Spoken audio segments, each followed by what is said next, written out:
The truck lurched to a stop, revealing a world that couldn't exist. Ivan's hands trembled against the window as suburban New Jersey sprawled before him.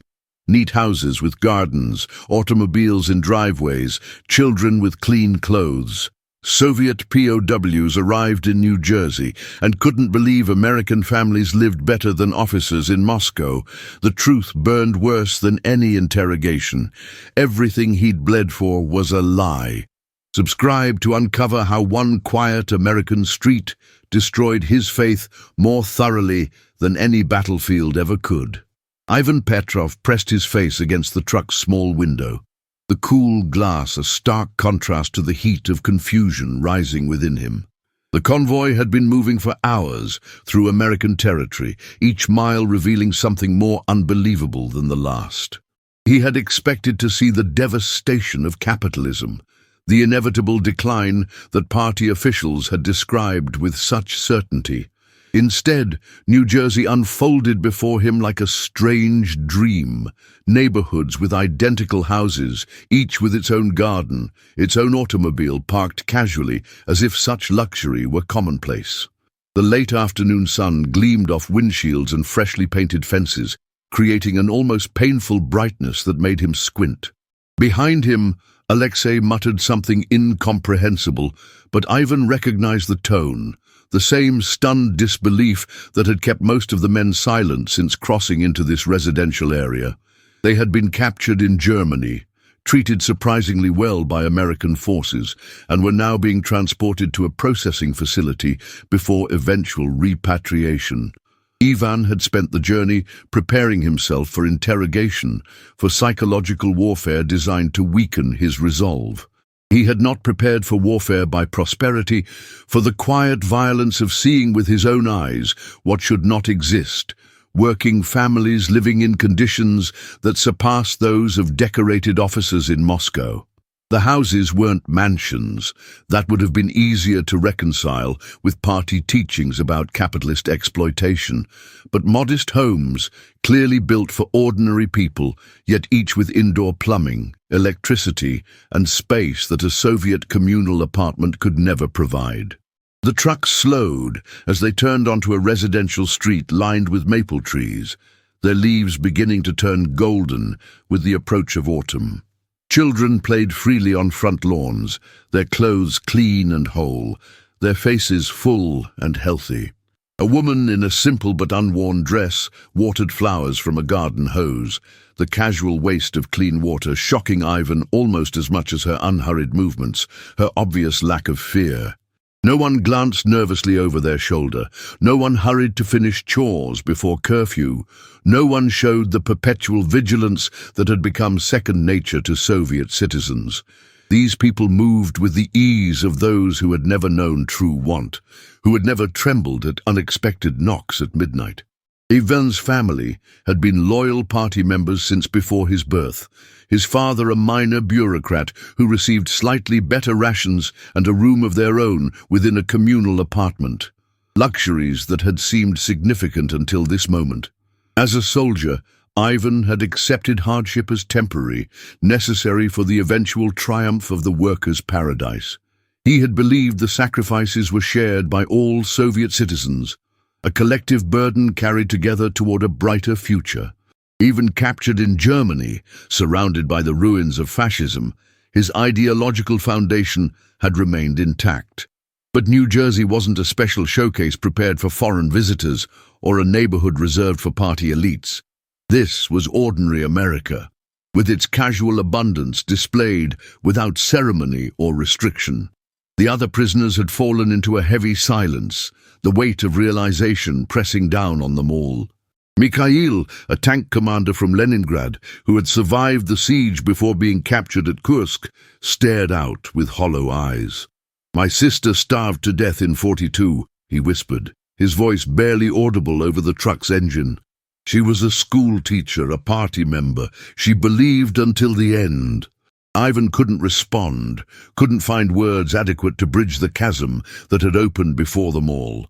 The growing realization that their sacrifices, their loyalty, their unwavering belief might have been built on foundations of sand. The most terrifying question wasn't about America at all, but about home. If this was the reality of the capitalist enemy, what did it say about the Soviet promise? As the truck turned again, Ivan caught sight of a supermarket parking lot filled with automobiles, ordinary citizens casually shopping for food without ration cards or hours of queuing. The scene struck him like a physical blow, forcing him to turn away from the window as something broke inside his chest. The truth was clear now, undeniable despite years of training to the contrary. The enemy lived better in peace than Soviets did, even in victory. And with that understanding came a more terrible question that would haunt even long after repatriation. What else had been a lie? The processing center was a converted high school gymnasium, its polished wooden floors and high ceilings creating an atmosphere of cavernous order. Ivan sat on a bench with 30 other Soviet prisoners, each man withdrawn into his private universe of recalibration. The Americans had provided them with clean clothes, not uniforms, but civilian attire that felt strangely soft against skin accustomed to military-grade fabric. Ivan ran his fingers along the cotton sleeve of his shirt, marveling at its quality. A simple garment that would have been considered a luxury item in Moscow. Outside, through tall windows, he could see more of suburban America continuing its peaceful existence, oblivious to the ideological earthquakes occurring within the gymnasium's walls. A young American lieutenant approached with a clipboard, his casual confidence another reminder of the differences between their worlds. In the Red Army, such a junior officer would have maintained rigid formality, aware that the slightest misstep could lead to political suspicion. This American moved with the relaxed assurance of someone who had never feared midnight arrests or denunciations. "You men will be processed for temporary housing before repatriation arrangements are completed," he announced, his Russian surprisingly good, though heavily accented. "You'll each have a medical examination, clean quarters, and 3 meals daily. You are not prisoners now, but guests awaiting transport home." The word home triggered something in Ivan, a complex wave of emotion that was neither anticipation nor dread, but something more complicated, the realization that home would never look the same to him again. As they followed the lieutenant through school corridors, lined with photographs of athletic teams and academic achievements, Ivan found himself studying the faces of young Americans captured in these images. They looked well-fed, carefree, unburdened by the weight that Soviet youth carried from earliest childhood. He thought of his younger brother Dmitry, who had joined the Komsomol at 14 with burning idealism, who had volunteered for the front at 17 and died outside Stalingrad before his 18th birthday. Dmitry had died believing in Soviet superiority, in the inevitable triumph of communism over decadent capitalism. What would he have thought of these photographs, these gleaming corridors, this evidence that the decadent enemy provided better education facilities for children than the workers' state offered to all but the highest party officials? The medical examination was thorough but respectful, another surprise. The American doctor, a middle-aged man with grey at his temples, spoke no Russian, but worked with gentle efficiency, his hands professionally impersonal, as he checked Ivan for injuries or illness. The infirmary was better equipped than many Soviet hospitals Ivan had seen, with clean instruments and abundant supplies casually laid out as if shortages were unimaginable. When the examination was complete, the doctor smiled and offered Ivan a piece of chocolate, real chocolate, not the gritty substitute that occasionally appeared in special ration packets for holidays. The casual generosity of this gift, extended without expectation of gratitude or political compliance, made Ivan's throat tighten with an emotion he couldn't immediately identify.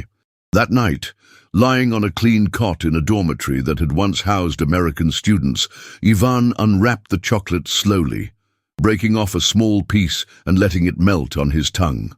The richness of it was almost overwhelming, a taste he associated only with the rarest occasions. He remembered the single piece of chocolate his father had somehow procured for Ivan's 10th birthday in 1932, during the height of rationing. His father had presented it with such ceremony that Ivan had understood it represented tremendous sacrifice, perhaps illegal transactions on the black market that could have resulted in arrest.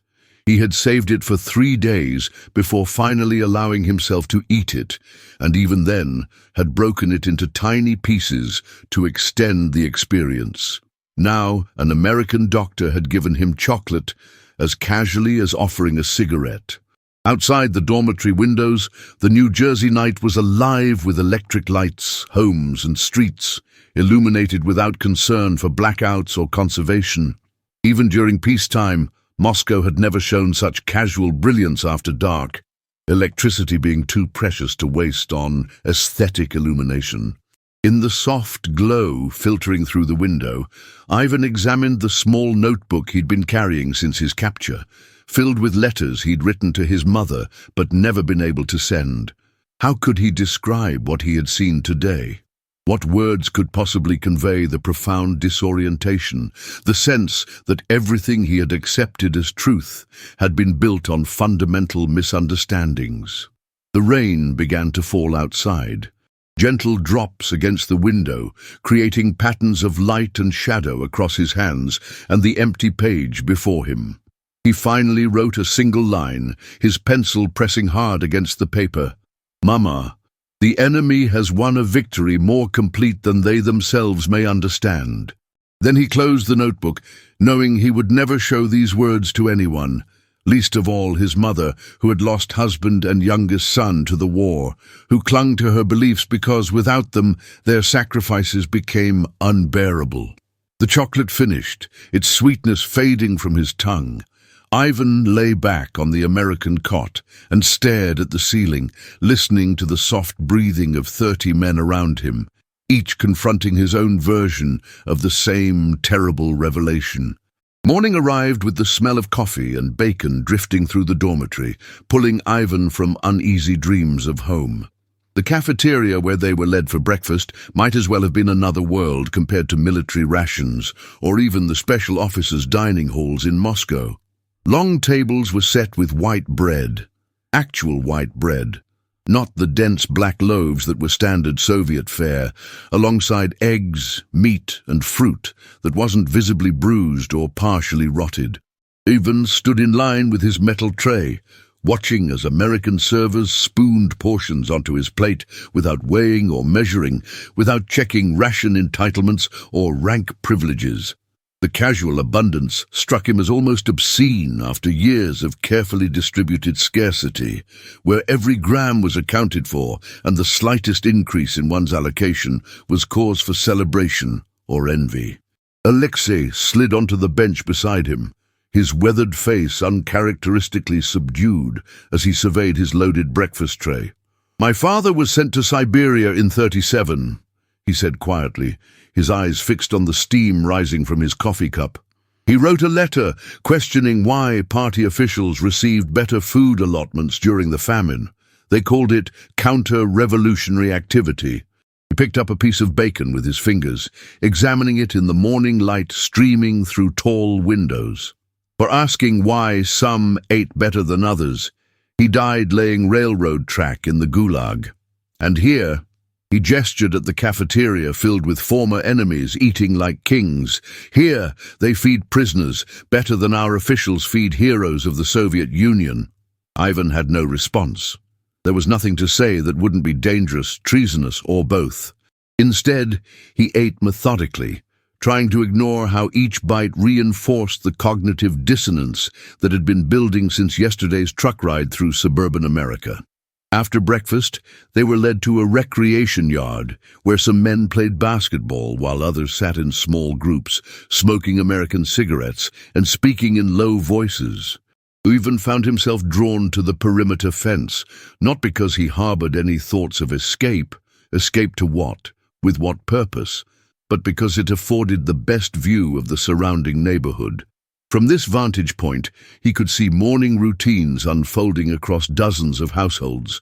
Men in suits leaving for work, women tending gardens or hanging laundry on lines strung between trees, children boarding yellow buses for school.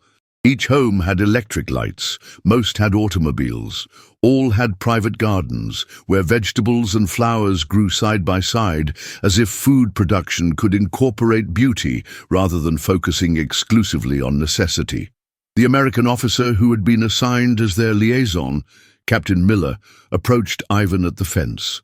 Unlike Soviet political officers who watched for ideological weakness, Miller seemed genuinely interested in ensuring the prisoner's comfort. "How are you finding everything?" he asked through an interpreter, lighting a cigarette and offering one to Ivan with the same motion. "Is there anything you need?" The question was so sincere, so divorced from ulterior motive, that Ivan almost laughed. What did he need? The truth, perhaps, though he suspected he was already seeing it and simply struggling to accept its implications. "In Moscow," Ivan said slowly, measuring each word, "my mother shares a kitchen with 4 other families. They take turns cooking because there isn't room for more than one person at a time." He gestured toward the houses beyond the fence. "Every home here has its own kitchen." The interpreter relayed his question, and Miller nodded as if this were the most natural thing in the world. Of course, most have refrigerators too, though some still use iceboxes. The concept was so foreign that the interpreter struggled to find a Russian equivalent for refrigerator, finally describing it as an electric cabinet that keeps food cold without ice.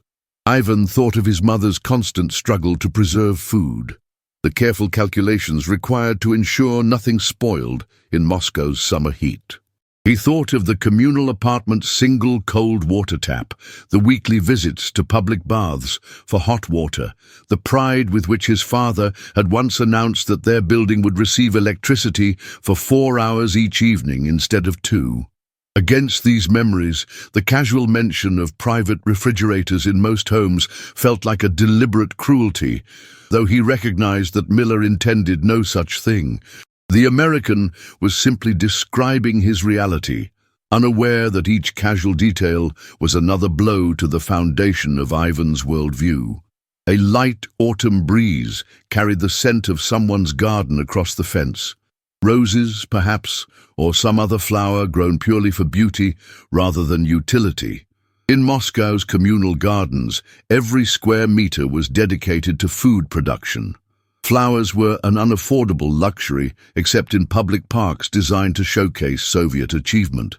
Ivan had once believed those parks represented the general standard of Soviet life, rather than exceptional spaces created specifically for display. Now he wondered how many other showcase projects he had mistaken for everyday reality, how much of his pride in Soviet accomplishments had been based on carefully curated experiences rather than the broader truth. The rose scent mingled with wood smoke from someone's fireplace, not the desperate burning of furniture for warmth that he'd witnessed in wartime, but the optional use of fire for comfort or atmosphere, while electric or gas heating systems stood ready in reserve. That evening, as autumn darkness fell earlier than the previous day, Ivan sat in the dormitory's common room, where an American radio played music interrupted occasionally by advertisements for products he'd never heard of, could barely conceptualize. Around him, other Soviet prisoners engaged in quiet conversations or wrote letters they knew would be censored before reaching home, if they reached home at all. Mikhail, the tank commander from Leningrad, was sketching something on a piece of paper, his hand moving with deliberate precision. When he finished, he silently passed the drawing to Ivan, a simple floor plan of one of the American houses visible from the recreation yard, based on glimpses through windows and doors. The casual spaciousness of it, the clear delineation of rooms for specific purposes rather than multiple families crowded into repurposed spaces, told its own story without political commentary. Ivan studied it, committed it to memory, then tore the paper into tiny pieces that he flushed down the immaculate American toilet, another luxury that would have been remarkable in most Soviet apartment buildings. The days took on a rhythm of their own, each one bringing new revelations that accumulated like sediment in a once clear stream. Ivan found himself cataloguing these revelations methodically, as if by organizing them he might somehow neutralize their impact. American workers received paid vacations. Newspapers criticized government officials without consequence. Stores contained more goods than most Soviet citizens would see in a lifetime, available without ration cards or special privilege. Children attended schools with libraries full of books, playgrounds with equipment, classrooms with maps and charts and scientific instruments. None of these observations was particularly profound in isolation. Together, they created an overwhelming weight of evidence that the world was not as he had been taught, that capitalism had not, in fact, failed to provide for its ordinary citizens, while communism elevated all workers to dignity and prosperity. The truth appeared to be precisely, painfully opposite. Captain Miller had arranged for the prisoners to assist with maintenance work around the facility, partly to alleviate boredom and partly, Ivan suspected, to demonstrate American goodwill. The work was voluntary and compensated with small amounts of American currency that could be used at a canteen selling cigarettes, candy, magazines, and toiletries. The concept itself was revolutionary. Prisoners being paid for labor, then allowed to choose how to spend their earnings without oversight or restriction. Ivan found himself assigned to the facility's kitchen garden alongside Alexei and 4 others, tending vegetables under the supervision of a middle-aged American woman named Mrs. Bennett, whose husband had been killed at Normandy. Her lack of hostility toward enemy soldiers was yet another disorientation. In her position, a Soviet woman would have been expected to demonstrate proper revolutionary hatred. "My Thomas wouldn't want me treating you boys badly," she explained through the interpreter as she demonstrated how to stake tomato plants. He was fighting Nazis, not regular soldiers who got caught up in someone else's war. Her casual dismissal of ideological imperatives, her focus on common humanity rather than political allegiance, left Ivan momentarily speechless. Mrs. Bennett continued working, apparently untroubled by his silence, pointing out plants and explaining cultivation techniques as if they were ordinary gardeners rather than captor and captive. When she mentioned that her 16-year-old son had his own automobile, purchased from his earnings at an after-school job, Ivan couldn't contain his surprise. "A boy of 16 has his own car?" he asked, the concept so foreign he wondered if the translation had somehow failed. Mrs. Bennett nodded, pulling a photograph from her pocket. A smiling American teenager standing proudly beside a vehicle that would have been assigned only to high-ranking party officials in Moscow. During lunch breaks, the prisoners often discussed what they had observed in careful, oblique conversations that never directly criticized Soviet conditions, but relied on meaningful glances and significant pauses. "My cousin works in a Moscow factory producing automobile parts," Nikolai, a former artillery officer, might say. "In 15 years he has never seen the finished vehicles." Left unspoken was the contrast with America, where cars filled every street, where ownership extended to teenagers and housewives, where production clearly served consumption rather than abstract statistical achievements that never translated to actual availability. These conversations always ended the same way, with someone, often Mikhail, who had survived Leningrad's siege, reminding them all of the consequences of returning home with such observations. "What we see here dies here," he would say quietly, "unless you prefer that your families join you in Siberia." The Americans, seemingly unaware of the profound psychological recalibration occurring among their charges, continued treating them with casual humanity that further undermined Soviet narratives. A young guard shared photographs of his girlfriend, his parents' farm, his college football team, revealing without self-consciousness a life of such material comfort and personal freedom that it made Ivan's chest ache with something between envy and grief. The medical officer who checked the prisoners weekly asked about their hobbies, their peacetime professions, their families, displaying genuine interest in their individual lives rather than categorizing them by class background or ideological purity. Even the facility's janitor, by Soviet standards, an insignificant worker deserving minimal consideration, owned a small house and spoke about sending his daughter to university as if this were an ordinary expectation rather than an exceptional privilege granted only to the politically connected.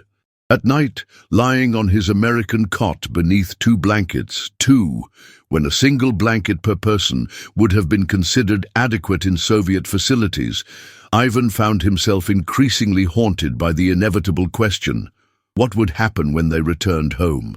The processing for repatriation was advancing. Within weeks, perhaps months, they would board ships bound for Soviet ports where NKVD officers would undoubtedly be waiting. Ivan had heard rumors about the treatment of returning prisoners, the suspicion they faced, the accusations of collaboration or ideological contamination. Having seen America's prosperity firsthand, having witnessed ordinary workers living better than Soviet officers, how could any of them convincingly perform the expected gratitude for Soviet liberation from capitalist oppression? The required denunciations of American materialism would stick in their throats like fish bones, sharp and dangerous. The rain fell heavily that night, drumming against the dormitory roof in a steady rhythm that reminded Ivan of artillery fire in the distance. The sound transported him momentarily back to the front, to nights spent in muddy foxholes, with death hovering just beyond the next shell burst. He had faced that fear with the courage of conviction, believing that his sacrifice served a greater purpose, that the Soviet system represented humanity's best hope despite its acknowledged hardships. Now, listening to rain on an American roof, surrounded by evidence of prosperity that contradicted everything he had been taught, Ivan confronted a different kind of fear, the terror of returning home with knowledge that could never be unlearned, with questions that could never be safely asked, with comparisons that could never be openly drawn. Sometimes he was beginning to understand a quiet suburban street could indeed inflict deeper wounds than any battlefield. The repatriation orders arrived on a Tuesday morning, delivered by Captain Miller, with an expression that suggested he understood more than he could professionally acknowledge. "You'll be boarding transport ships at the end of the week," he announced through the interpreter, his eyes moving from face to face as if searching for something. "If any of you have concerns about returning home, now would be the time to discuss them." The offer hung in the air, its implications clear to every Soviet prisoner present. American authorities were providing a final opportunity for defection, a chance to avoid whatever consequences awaited returning POWs. Ivan felt his heartbeat accelerate, aware that this moment represented the most significant decision of his life, more consequential even than surviving combat. Around him, 30 men maintained absolute silence, each trapped in his private calculation of loyalty, fear, and attachment. Later, in the recreation yard, the prisoners formed small clusters away from potential American observation, speaking in whispers despite the cool October wind that carried their words away almost immediately. "They shoot returning prisoners," Nikolai stated flatly, lighting a cigarette with trembling hands. "My cousin's husband was captured in 41, returned in 42, and disappeared the same week. His family received no pension, no acknowledgement." Others nodded, sharing similar stories of returning soldiers who vanished into labor camps or execution cellars, their capture treated as evidence of cowardice or treason, regardless of circumstances. The fear was palpable, yet beneath it ran a deeper current that no one articulated directly. After seeing America, how could they return to Soviet restrictions and pretend to be satisfied? How could they look at communal apartments, empty stores, and endless queues with the same acceptance as before? The knowledge they now carried was more dangerous than any physical contraband. That evening, Captain Miller invited Ivan to his office, a small room with a desk, 2 chairs, and a window overlooking the facility's main gate.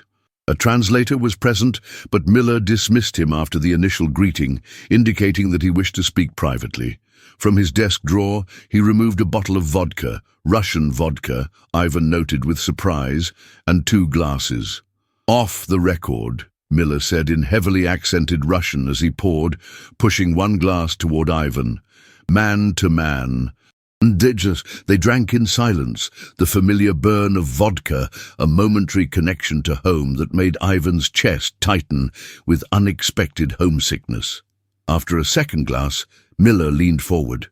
12 prisoners have requested asylum, he said slowly, choosing simple words in his limited Russian. Not you. Why? The directness of the question, its complete disregard for political correctness or diplomatic evasion, caught Ivan off guard. He stared at his empty glass, considering his response carefully. "My mother," Ivan finally answered, the words emerging rough and unplanned. "My brother died at Stalingrad. My father disappeared in 1938. She has no one else." It was true, but incomplete. He didn't mention his fear that she would face repercussions if he defected, didn't articulate the complex web of loyalty, identity, and cultural connection that pulled him homeward despite everything he had seen. Miller seemed to understand nonetheless, nodding slowly as he refilled their glasses. "The others who stay, same reasons?" Ivan shrugged, unwilling to speak for his comrades, aware that each man harbored his own calculations. Some were returning out of genuine patriotism, unable to abandon their Soviet identity, regardless of newfound doubts. Others feared that families left behind would pay the price for their defection.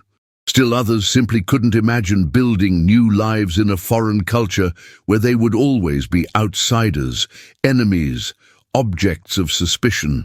Miller studied him for a long moment, then said something in English that the absent translator couldn't convey, but whose meaning Ivan somehow understood from tone alone, an expression of regret for circumstances beyond either man's control. The night before departure, Ivan emptied his pockets of American souvenirs, matchbooks, candy wrappers, a movie ticket stub from a supervised outing to a local cinema, knowing that such items would be considered evidence of ideological corruption. Most prisoners were doing the same, burning or flushing anything that might raise suspicions during the thorough searches that would undoubtedly await them in Soviet processing centers. What couldn't be discarded were the memories, the knowledge, the unavoidable comparisons that would color every future experience. Ivan had spent his last American dollars on a small notebook, identical to the one he'd carried throughout his captivity, but now filled with observations. This second notebook he surrendered to Mikhail, who had requested asylum and would remain in America. "If you ever meet Russians who can hear the truth," Ivan told him, "show them this." Mikhail nodded, tucking the notebook into his jacket without examining its contents, understanding the significance of the exchange without explanation. The transport ships waited at the harbor, massive grey vessels that would carry them across the Atlantic toward a homeland that now seemed as foreign as America had once been. Ivan stood on the dock with his few possessions, watching seagulls circle overhead against a pale blue sky streaked with high clouds. The 12 defectors had been removed from the group earlier, taken to separate processing facilities, where they would begin new lives as political refugees. Ivan didn't judge their choice. In different circumstances, without his mother waiting in Moscow, he might have made the same decision. The American guards maintained a respectful distance, their weapons visible but not threatening, their expressions professionally neutral with occasional glimpses of genuine concern. Captain Miller moved among the prisoners, shaking hands and offering good wishes for safe journeys in his awkward Russian. avoiding political statements or acknowledgements of the complexities awaiting returnees. As the boarding process began, Ivan found himself at the back of the line, prolonging his final moments on American soil as if some last-minute revelation might change his decision. The harbor smelled of salt and fish and industrial lubricants, ordinary scents that would soon be replaced by the familiar odors of home. Cabbage cooking in communal kitchens, coal smoke from inadequate heating systems. The distinctive chemical tang of Soviet cleaning products diluted to extend their use. He thought of his mother's apartment, the pride with which she maintained their single room, the small luxuries she created through ingenuity and sacrifice. He thought of her face when she received news of his brother's death, the careful way she had folded the official letter and placed it in the family Bible hidden beneath floorboards, religious texts being discouraged, though not officially banned. He could not abandon her to face old age alone, could not add the loss of a second son to her already substantial burdens. Yet returning meant accepting a life of careful silence, of knowing truths that could never be spoken, of perpetuating illusions he no longer believed. As Ivan finally stepped onto the gangplank, Captain Miller appeared beside him, offering a hand in formal farewell. "Good luck, Lieutenant Petrov," he said, using Ivan's rank, though it might soon be stripped away by suspicious Soviet authorities. Miller pressed something into Ivan's palm during the handshake, a small object that Ivan instinctively concealed within his closed fist. Only later, in the privacy of a ship's toilet stall, did he examine the gift. A brass compass, small enough to hide, but perfectly functional, its needle pointing unerringly north regardless of surrounding circumstances. The symbolism wasn't lost on Ivan, who carefully secreted the compass in the lining of his boot, where it might escape detection. He would carry this hidden truth across the ocean and back into Soviet territory, this silent knowledge that true North existed independent of political declarations or ideological maps. As the ship's engines rumbled to life beneath him, Ivan closed his eyes and allowed himself one final, dangerous thought before beginning the psychological fortifications necessary for survival at home. Sometimes, indeed, a quiet American street could devastate more thoroughly than any weapon of war.